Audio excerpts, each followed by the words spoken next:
everybody. Good morning, Peter, and so nice to see Dan.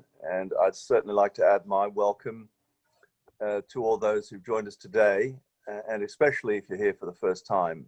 I'd just like to take a couple of minutes to say a few words about our fellowship. Some of what I'm going to say you've already heard from Dan. Why do we meet? What is our goal? What is our theme? Are we some sort of club, et cetera, all these sort of things. We're really a fellowship, which is a friendship group. It's a group of people who enjoy each other's company, who've got many things in common.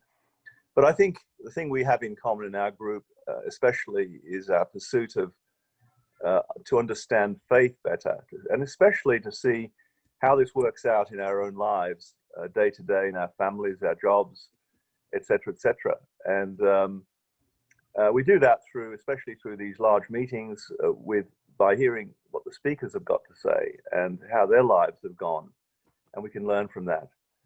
So today, Anna McGahan is going to be interviewed, and I'd like to add my welcome to her.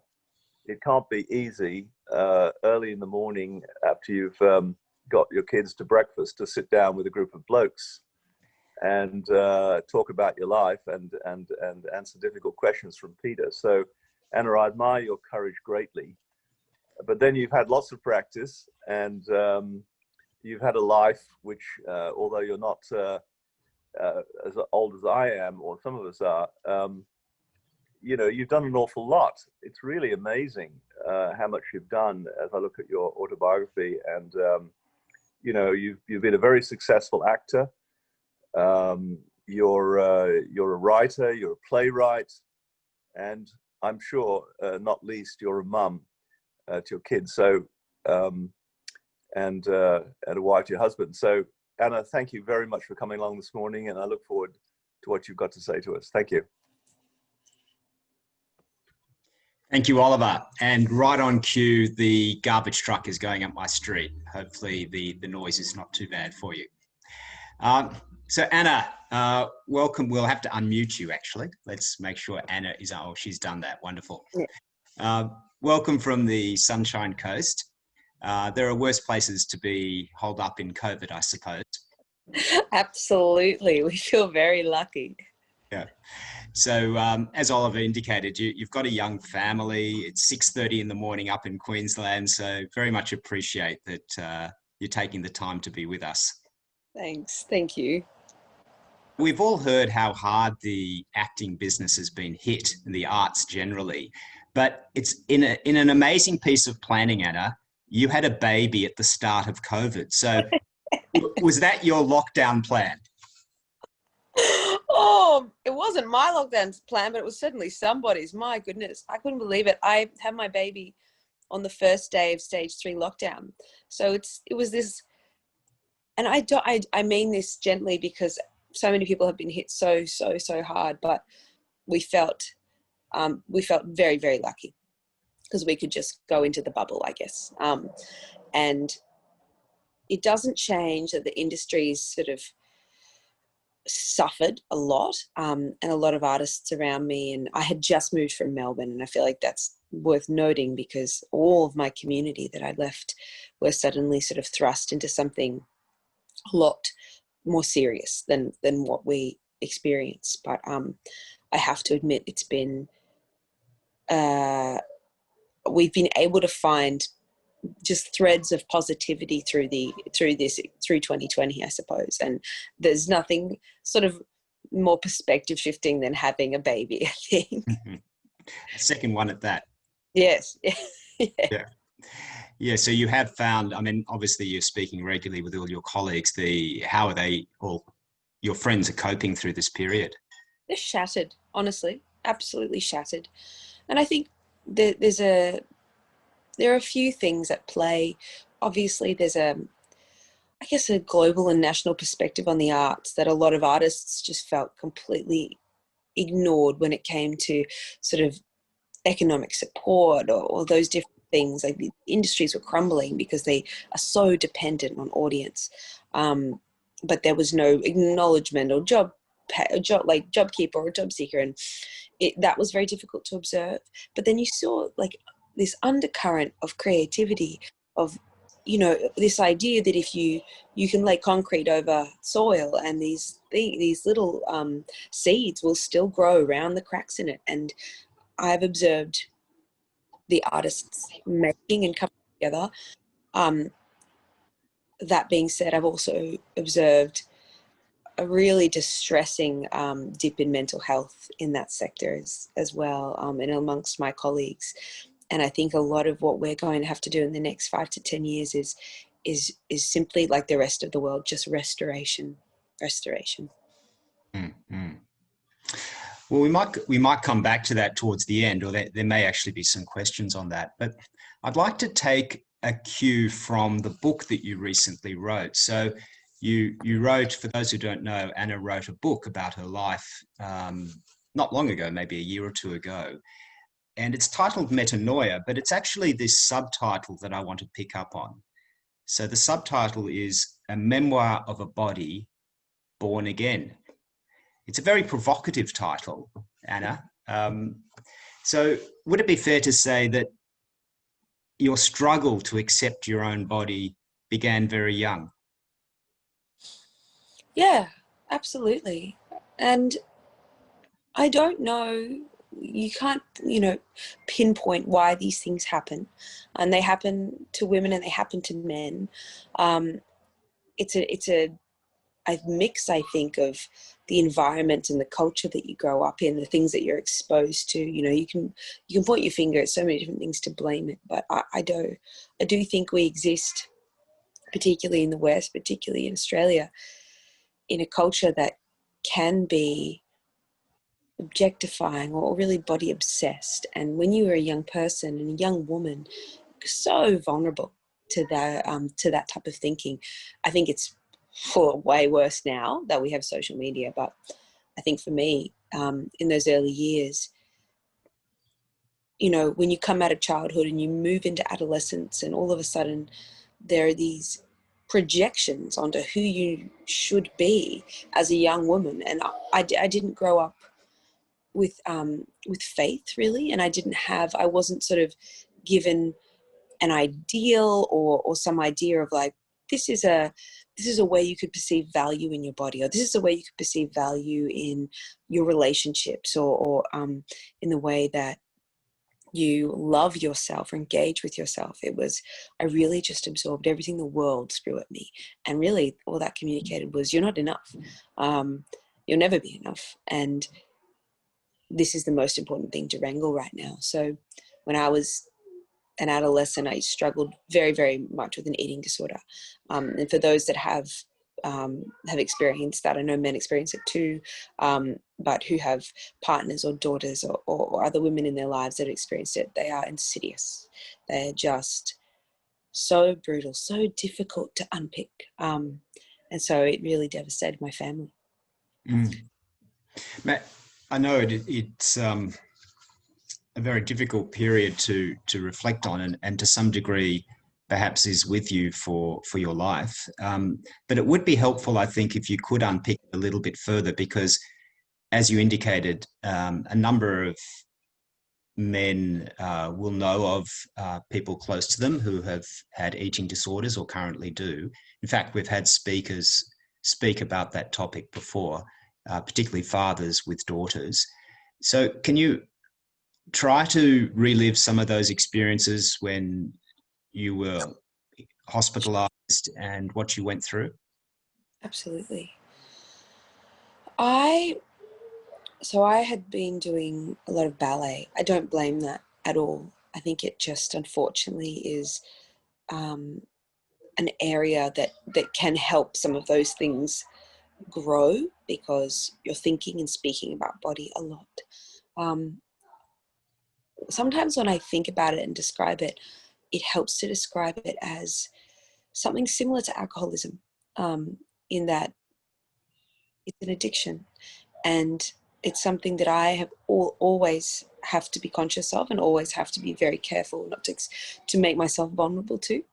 And it began almost like a phobia of being overweight, which I never was, but these little beginnings of control of, okay, if I stop eating that, or I do this interesting thing that I've learned, which is throw up my food, or I do that, the number on the scale goes down, and all of a sudden the world becomes reduced to these binaries, to these numbers. And it is just, well, how many calories or kilojoules is in that, and how much fat is in that, and how many grams did I put on, or how many grams or kilograms did I lose, and what's the dress size, and what are the numbers, and everything else fades out. There's no relationship, there's no value aside from the numbers. There's nothing but is that scale going down, and it snowballs, because the more weight somebody loses, the less their brain can cognitively function and can sort of, you know, put up a hand to say I'm drowning and get out of it. It just spirals and spirals. And so by the time people begin to notice that you're not well, at first you get compliments, and that's the terrible part, is that this very destructive behavior is going on, and people are like, oh, look at you, you're looking great, you should be a model. Like this, it's the way we speak to women about their bodies too, and the way we speak to them about food.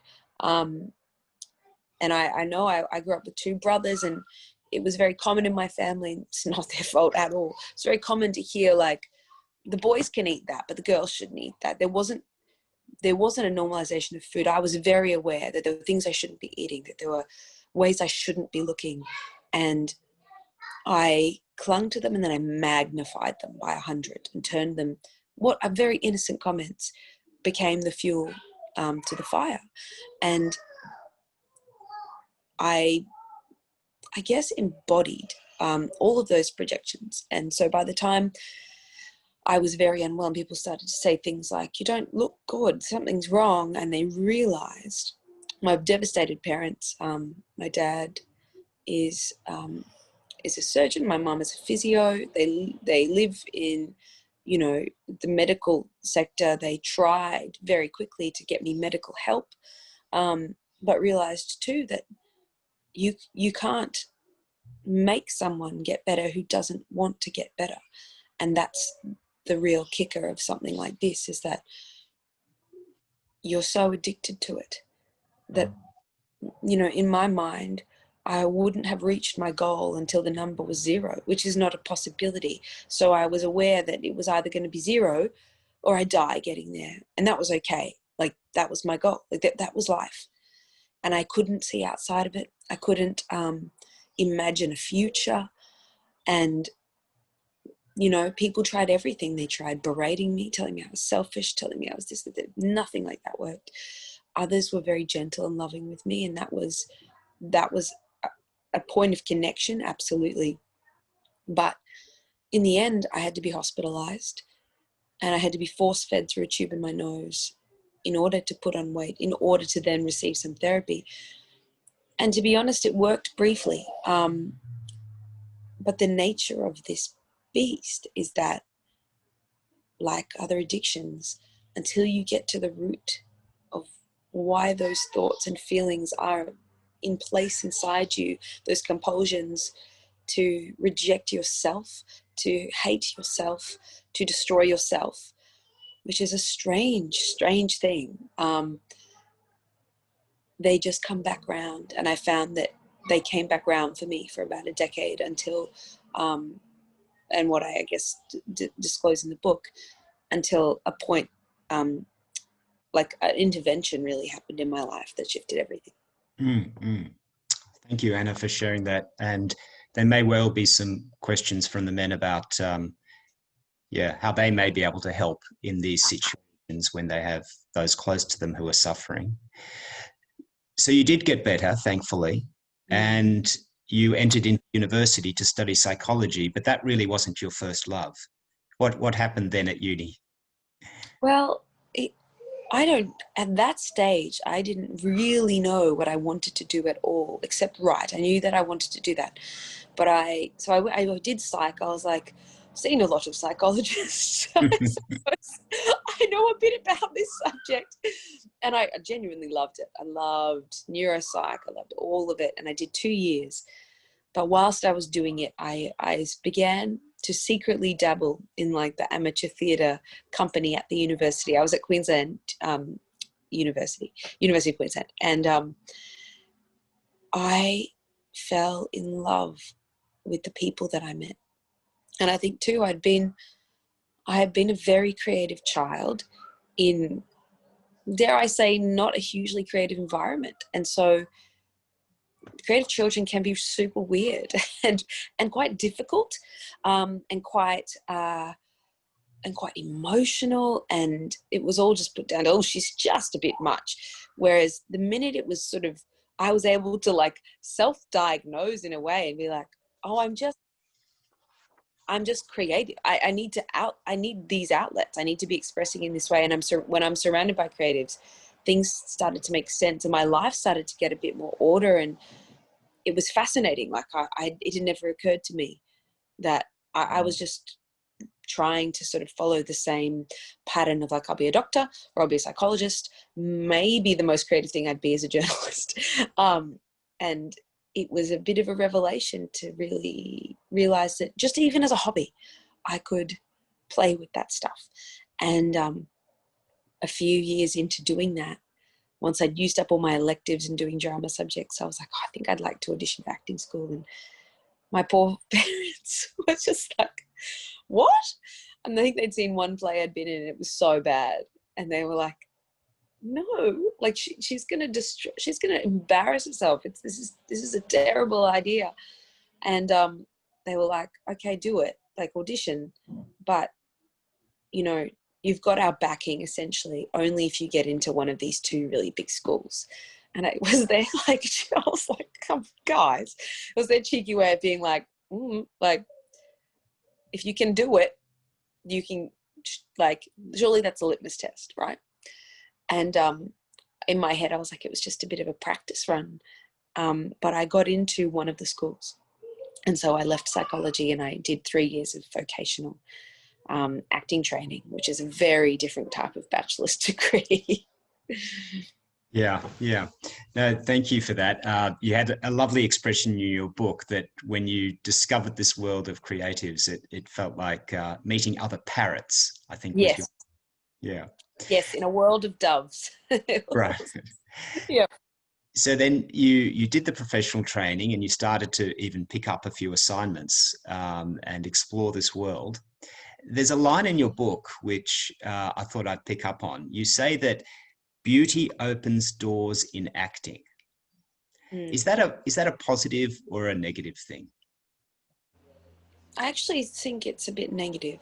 I think we're getting a bit of language now around the privileges that people in normal or culturally beautiful bodies receive. And I think it's worth talking about. I think it's worth acknowledging that if you look a certain way, if you are a certain dress size, if the color of your skin is a certain way, the color of your hair, if you by sheer luck are born with certain body parts in the right places, you get work. It's actually not dependent on whether you have skill or not a lot of the time.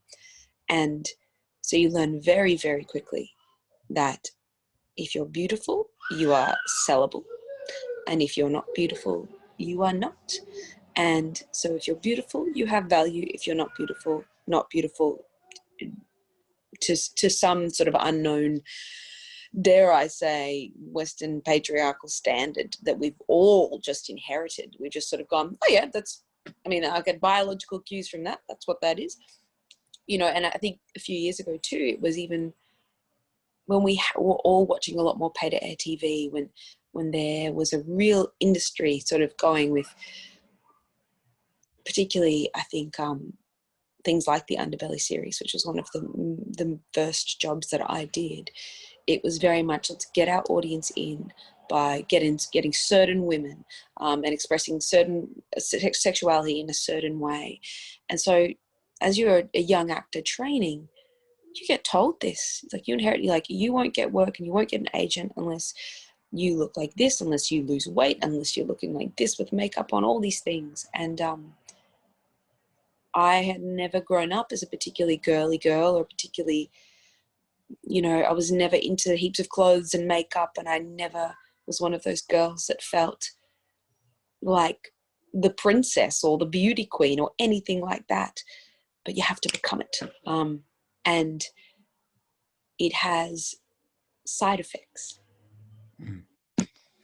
Is one of those side effects also perhaps the power imbalance that might exist between you, the actor, and the people with the money behind and who put the films on?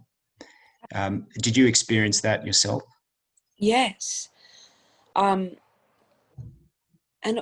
I should add too, a lot of that was my own naivety.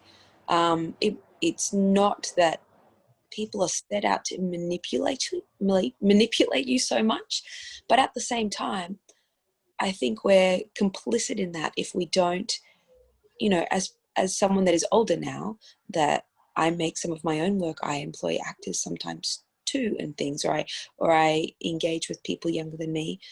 Unless I'm aware that someone's naivety is making them more compliant with me, I'm complicit in that, And so I was very, very young when I graduated. I started getting work too much, to my surprise, straight away. And one of the first jobs I did, they requested nudity clauses and sex scenes and things like that. And I had been told, no, that's what you got to do. If you want a career, you just suck it up. Like that's what you've got to do. And so I went, oh, well, that's just part of it. And that production, they were incredible, but no one truly disclosed to me what that mean when they wrote certain things in the script, or when they asked me to do certain things, or and like what the repercussions would be once that thing went to air. And there were many. They took advantage of my desire to work. And I think too, I learned very quickly that in the industry, I expected, I guess, to be welcomed in by a big family, mentored and nurtured through, told all the secrets, told all the different things, and helped along the way. And I invariably found, as a 22-year-old woman, that I was just fresh meat. And that's a pretty sobering and terrifying thing, to find yourself alone in a city, suddenly doing a highly sexualized role, suddenly trying to embody all this this idea of this, of sexuality and beauty, and having men that I admired, or even women that I admired, like using that, or attempting to take advantage of that. So as you're experiencing this, your struggle with your body, in a sense, continues, although the shift perhaps from the eating disorder to how it plays out in your relationships. Yeah. Could you share a little bit about that? Totally. I was still struggling with food, but it was manifesting less as pathology, I suppose. And I guess I had discovered that I could, pour a lot of my fears and my desires and my longings and my, anxieties into relationships. And I think I learned quickly the way others valued or didn't value my body. And I saw it as a means to an end, a means to get the attention or the engagement of other people. I was having relationships with both men and women, and I was flitting, I suppose, between people, really unable to settle and really unsure what I wanted, and really afraid of both intimacy and rejection, and sort of just creating a spiral of chaos in my wake, I guess, as a lot of young people do. And I look back and I'm like, gosh, I was so young, and I have grace for that now, but at the time you demonize yourself, and you become demonized, and by the others that are around you that you've hurt, I suppose. And I was just hungry in so many ways, physically, obviously, but just for love and for value. And I looked for it everywhere. I looked for it in drug use. I looked for it in bodies. I looked for it in food. I looked for it in work. and nothing. I looked for it in alternative spirituality and Buddhism and witchcraft, and I searched and searched and searched and searched and searched and searched, and I just felt empty. You say in your book that obviously this behavior has consequences. There was a line in your book, boredom and selfishness kill so casually. So there was a fair bit of collateral damage along the way. Absolutely. Absolutely. I lost relationships, I lost friends. It's isolating, and all in the name of trying to find myself and trying to find deeper intimacy. And I think that was part of it too. I wanted to go deeper and deeper and deeper. I wanted to be seen and I wanted to be loved, but I definitely didn't love myself. And I didn't even know what that meant. I just became whoever anybody wanted me to be. Mm. Now, you mentioned that you didn't have perhaps a faith to fall back on through this time. But interestingly, in your book, you say that God seemed to have placed Christian people in your journey at various times. Yeah. What did you make of it whilst that was happening? Oh, I just dismissed them. Really. I didn't deeply know any Christians, but I was very political about it and was just like, they're bigots. They're idiots. And I think I wrote it in the book too, but it makes me laugh so much now. I think at one point I said to someone out loud, I don't judge anyone except for Christians. They're the only people I judge on this planet. So righteous. And I was very anti, I suppose. And so I'd meet them every now and then and be like, gosh, what's up with them? And I'd had a few instances of working with Christians, but it wasn't until around this point in Sydney that I met a Christian friend who was also an artist, and something about him really sort of piqued my interest. I think in some ways I was like, I must be attracted to him. That must be the one, that must be what this is. But there was something more, and I'd been told he was a Christian, and I was sort of baffled because he struck me as incredibly intelligent and measured. And I couldn't imagine a world in which those two things could coexist.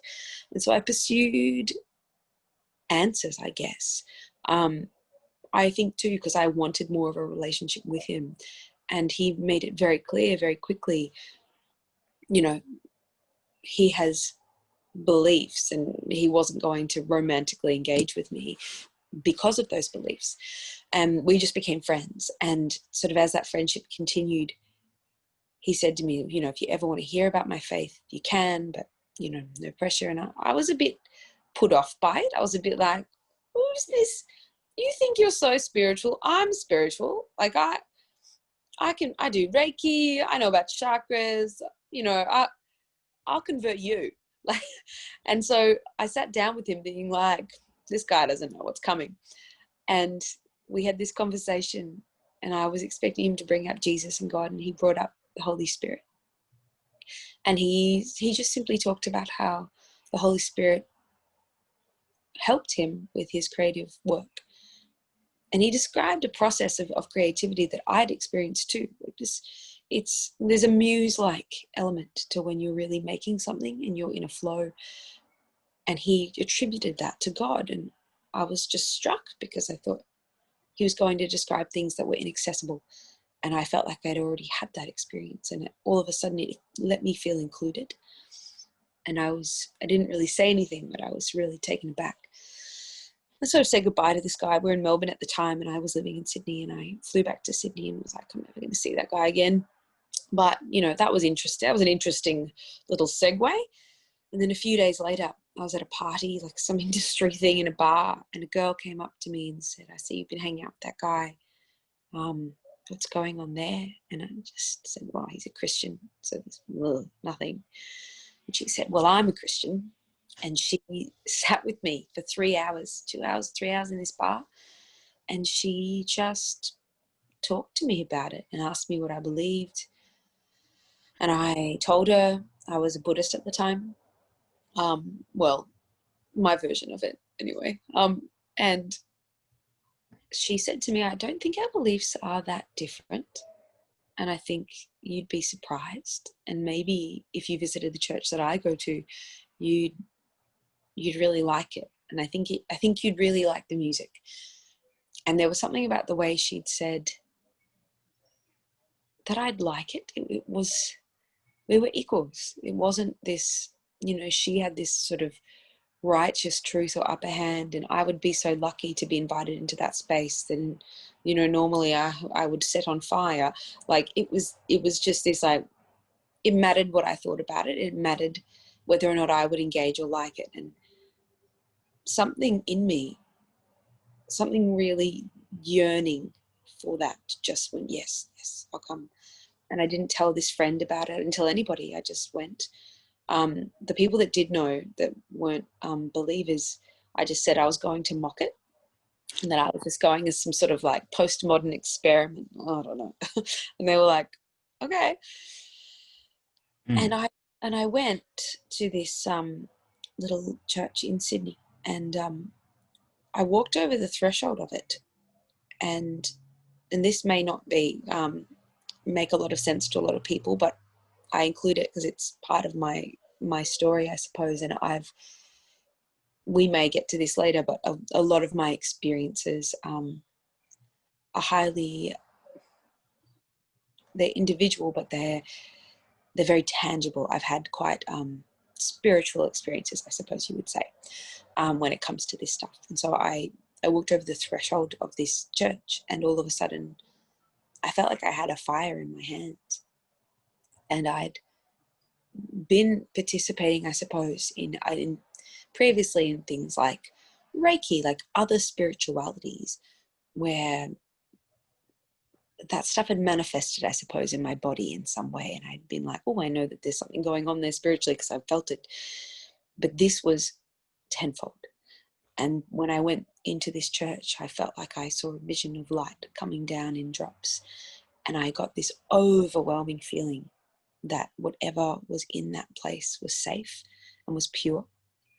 And I'd never had that experience before. And I'd engaged in drug use and other spiritual things, and I'd seen things and felt things, but they'd always felt a bit dangerous and a little bit loaded, like they could have hurt me if they'd wanted, or I was always extremely vulnerable and always a little bit afraid and on edge. And in that space, I was just so safe. I had an incredible experience that night.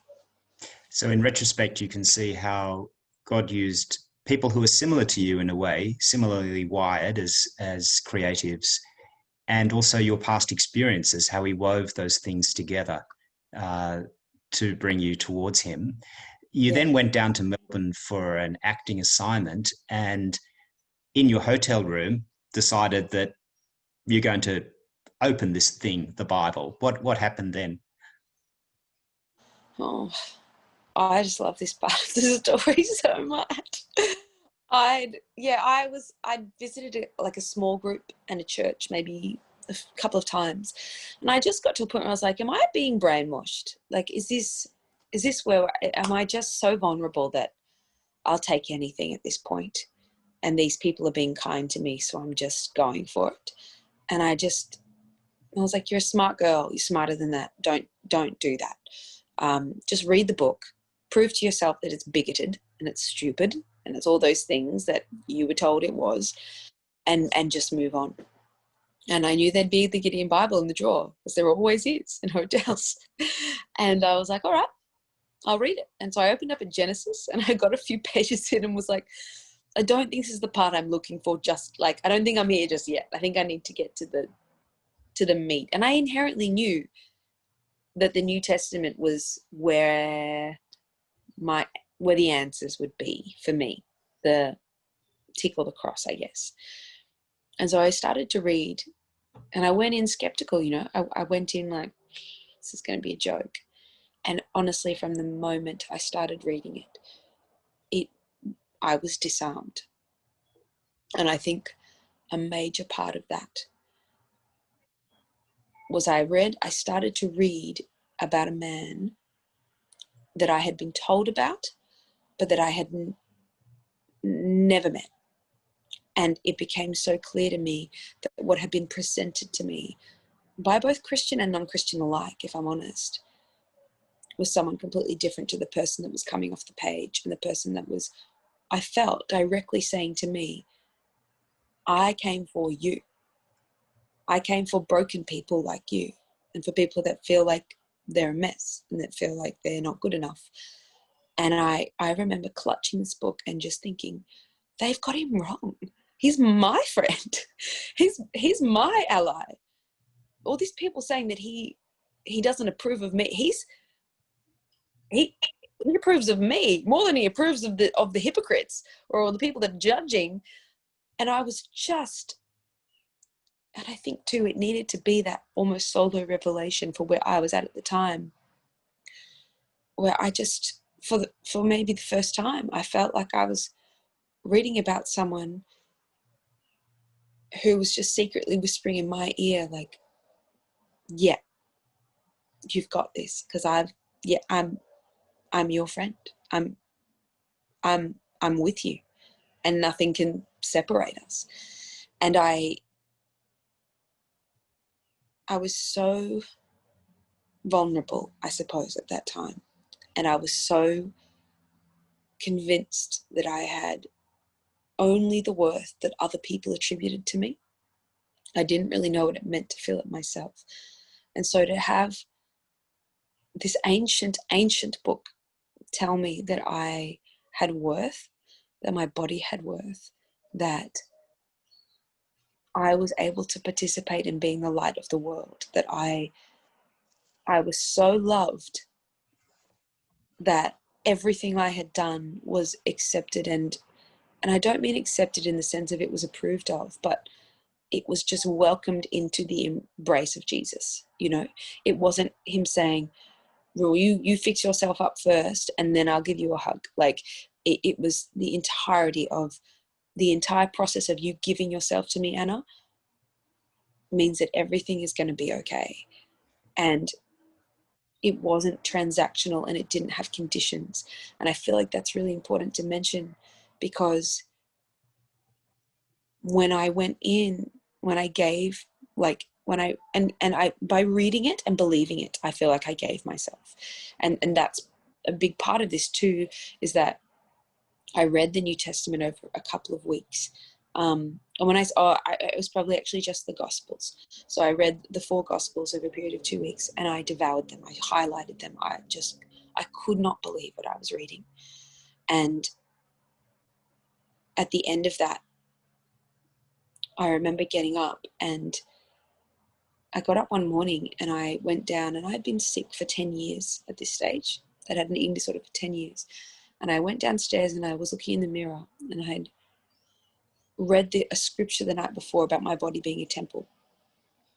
And I just looked at myself in the mirror and was completely heartbroken and just struck by what I had done to myself over that 10-year period, and the worth that I had and the way that I had treated myself. And I just sat there and I apologized to my body, and I held it, and I just sat in that space and made promises to it.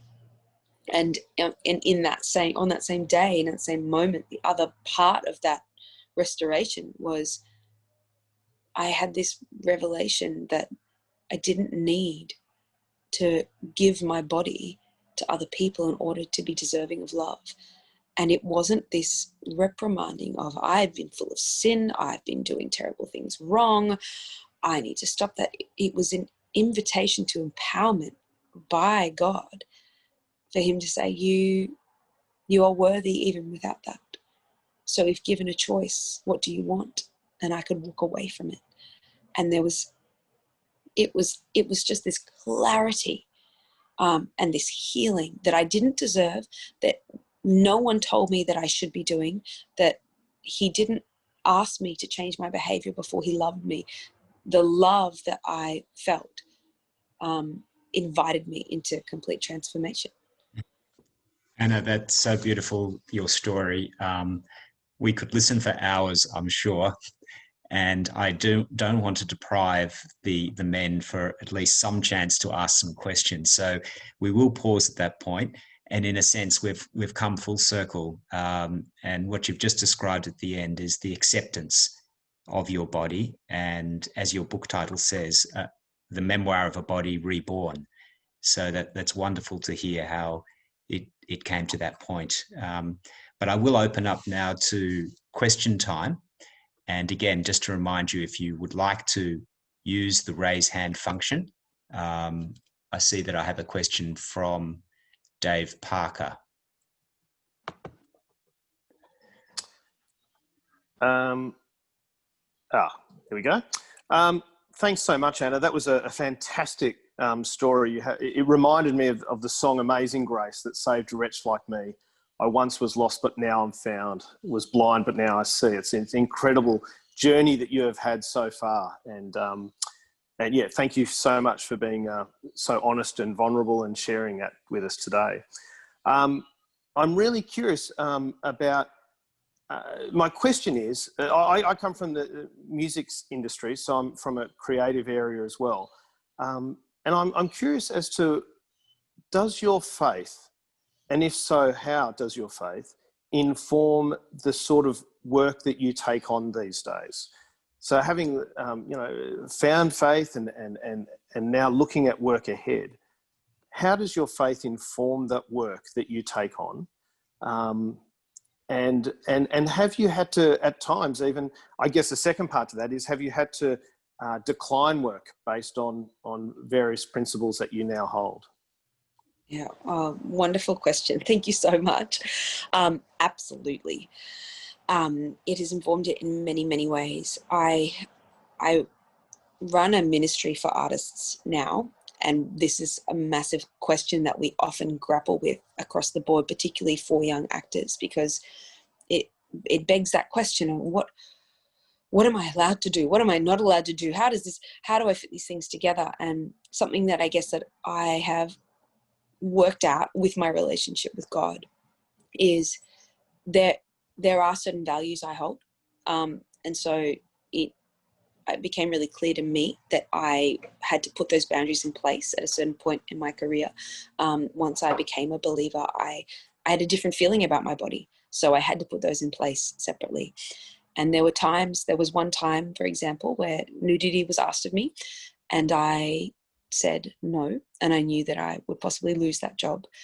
But I explained to them why. I explained to them my faith elements, but I also explained that my talent was separate to them using my body and my sexuality in that way, that I could express without that. And they continued to cast me. And I saw that as a really important step industry-wise, because a lot of women haven't had the courage. As soon as women choose to make those choices and express those things, it can normalize it.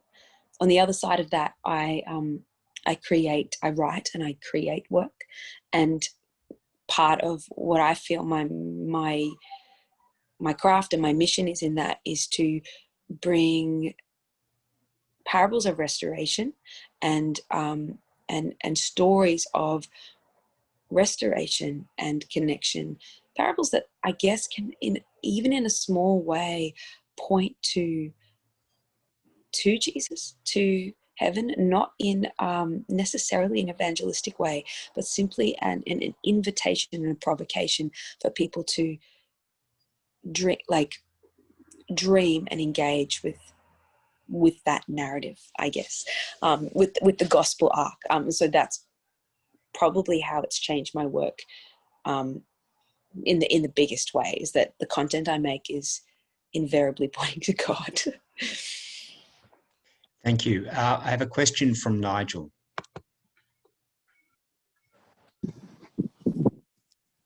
Good morning, all. Sorry, just out walking the dog and the baby. I'm sure you know the feeling. Thank you so much for sharing. Amazing story, and really encouraging for me, and I'm sure for the others. And also takes care of my wife's Christmas present, because I'll get 2 copies of your book. and we can read it together. So thank you. Thank you. My question is around, my wife actually was a ballerina, and some of those themes that you touched on certainly echo very much for her. And so the question is for me, as someone who now is loved by God, but also loved by a husband, how would you encourage us men to love the women in our lives as they go through these type of battles and struggles that you've been through and made it out the other side? That's such a beautiful question. One major thing, which is sort of countercultural, I suppose, is to not speak or not focus on weight or on food. To one major thing that helps is simply normalizing a process of listening to the body, and in turn listening to God, and allowing those two things to intermingle, and essentially saying you are valued and loved no matter what your body needs, and the priority here is for you to listen. And if it needs food, give it food. If it needs exercise, that. If it needs rest, give it rest. And never shaming the innate choices, and allowing that to foster a cycle of normal, basically, because otherwise, when the body is stressed, I hope this is making sense, when a woman is rejecting it or trying to starve it or over exercising it or trying to control it or dominate it, it's very, very difficult to find that place of reconciliation and peace, both with the body and I also find, with God.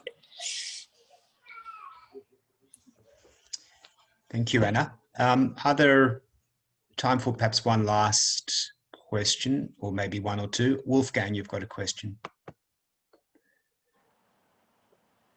Anna, thanks for your testimony. Remarkable. Thanks for your openness. It's just fantastic. I can hear your kids in the background, and that's fantastic. One of the benefits of COVID-19, not one of the negatives, actually. Given the sort of your life story and your awareness of the issues of body and eating and food and all that, can you, and the previous question addressed sort of women, but what insight can you give us as to how you're dealing with that with raising children in your life, and can you give us some insights, because it would appear that tackling that sort of issue early on can mitigate a heck of a lot of flow-on issues that last for years, if not for a lifetime. Absolutely. One phrase that I try and use both for myself and for my family is acknowledging our bodies as holy architecture, and from the very beginning imbuing them with a sense of divine value, and this idea that God created this as his temple. He sees it as worthy, no matter its shape, no matter how I feel in it. He's deemed it worthy enough to put his spirit inside of it. And that's something that I've got 2 daughters, and so it's incredibly important that they inherit that. But the only way, and I've been taught this too, I read an incredible book called Mothers and Daughters and Body Image, and by a Christian psychologist called Hilary Ann McBride. And one of the key factors when it comes to women developing eating disorders is not being told that they're fat, but observing women in their lives, especially their mothers, criticizing and rejecting their own bodies. And so it's been a priority for me that my daughters observe me loving my body, accepting my body, accepting my own hunger, accepting, my own strength or weakness, and truly observing my body as a true gift from God. And I have also been taught, and am trying to just normalize the way we eat, and not force my children to eat certain things or reprimand them if they've eaten other things. And really, if I trust myself and I trust God in me, trusting God in them too, that they know when they're hungry. And obviously, like, in terms of, there are boundaries with parenting. I'm not feeding them credit, but just creating from the very beginning that culture of, you have the ability to listen to your body yourself. And no matter the way your body looks or feels, it is valuable and is divine, and you don't have to change it to make me love you more or for you to love you more. Thank you. Thank you, Anna. Thank you for those who've asked questions. We probably have time for one last question before we're going to close with a short prayer. Would anyone else like to ask a question?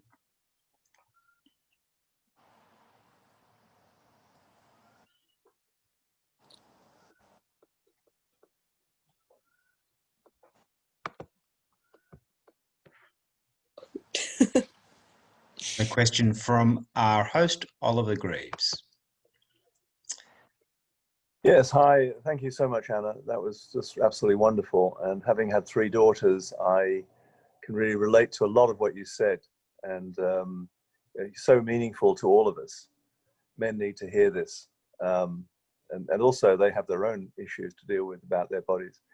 But I just had one question about the Harvey Weinstein affair. Yes. You know, Harvey Weinstein affair really is the origins of the Me Too movement, which is like, look, we're not going to do this anymore. We're not going to put up with this sort of thing, especially actors, and just sweep it under the carpet because this guy's got loads of money and loads of power. Is this a seminal moment? I mean, is there anything really changing, do you think? I mean, I'd love to believe it is. And what changes do you think that Harvey Weinstein Me Too movement is going to do to the acting profession? Thank you. Thank you. There are certainly changes. And you all know what it's like when things are politicized, and be it the left or the right, get behind something, and all of a sudden there's a bandwagon that goes. And I came out with stories to the paper when the Me Too movement happened. I had experiences like that and was very willing to go, let's air this. But I will say, I think there's worldly change and there's godly change. And I don't think we're going to see true godly change until the change happens in the individuals, in women that I believe, and I don't think it's a revelation of modesty. I think it's a revelation of worth. And it's simply that revelation of, the system still wants to use me, even if there are, terms and clauses and protections around the nudity and the sex scenes, or this and this and this and this. It's not until we realize that we are products in a system, and often as actors we are, and that we have power to rewrite those narratives and rewrite the stories that we're telling about men and women, and rewriting the power dynamics. And there are still power dynamics. And I think that the Harvey Weinstein stuff was a real example of not just what happens between men and women, but what happens when you have powerful people and desperate people, and the ways that manipulations and different sin can be weaponized. And it really breaks my heart, because I see it as being, it injured, this system has injured the men just as much as it's injured women. It's injurious and it's terrible for these men to have been blinded, I suppose, into the position where that behavior was normalized for them too. And we can't talk about, we must save the women, get them out of the system, without talking about how do we help restore men's sense of healthy sexuality, power, and identity in those places, because our media has just given us one version of that. And I think we know that in the kingdom, when you have relationships of mutual submission and respect, it looks really different. Thank you, Anna. So thank you once again for sharing this morning. yes, if we were a live audience, I'm sure there'd be a lot of applause. So thank you so much for sharing, particularly in this all-male group. As I indicated, we do close with a short prayer. I will ask Al Stewart if he wouldn't mind doing that in just a moment. Before he does so, you will have the opportunity to give a little bit of feedback. We're going to send out an email after this meeting, particularly for those who are new. And we really encourage you, as Daniel said in the interview at the start, to explore ways of getting involved in this men's fellowship. One of the best ways to do so is to join one of the small groups that meet next Friday morning. We do that both physically where possible, but also by Zoom. So in the email that comes around, you can indicate your interest in that, and I will let you know how you can participate. And then in 2 weeks' time, we'll gather again for our next guest speaker. So I'm going to pass to Al, and Al, if you don't mind saying a short prayer. Sure, Peter. Thank you, Anna. We'll pray. Lord God, thank you for how you've been so clearly at work in Anna's life. We ask, please, that you bless her and her family. We thank you for that new little life born at the beginning of the lockdown. And we pray that that little life would continue to grow strong and healthy. Please bless the work that Anna does in that group with other actors and people in the arts. And we ask, please, that through her, many people would come to know the joy of knowing the Lord Jesus. And we pray for those of us who are fathers, especially those who are fathers with daughters. We ask, please, that we be able to love our girls so that they know they are loved and valued, not just by us, but by you, their creator. And we ask these things in Jesus' name. Amen. Amen. Al, and gentlemen, I wish you a wonderful day and look forward to seeing you very soon. Bye-bye. Thanks. Joanna, bye.